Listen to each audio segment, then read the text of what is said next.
দাদু, ঘুম আসছে না, একটু টিভি দেখবো? টিভি থাক দাদু ভাই, তুমি আমার সাথে গল্প কর। আচ্ছা দাদু, আমাদের পরিবার কি সারা জীবন ৭ জনেরই থেকে যাবে? মানে তুমি, ঠাম্মি, বাবা, মা, বোন, আমি আর আমাদের বিড়াল ছানা ক্যাটি। এবার আমরা একটা ডগি কিনবো, তখন আমরা ৮ জন হয়ে যাব। ডগিটা তো ক্যাটিকে মেরে ফেলবে, তখন আমরা আবার ৭ জন হয়ে যাব।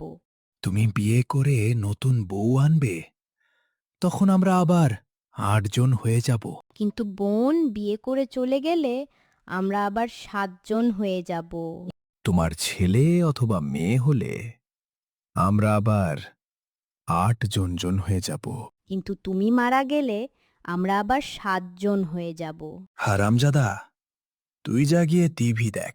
আরো ভিডিওর জন্য লাইক, শেয়ার এবং সাবস্ক্রাইব করুন এবং আমাদের সাথে থাকুন। বাই বাই, আবার দেখা হবে।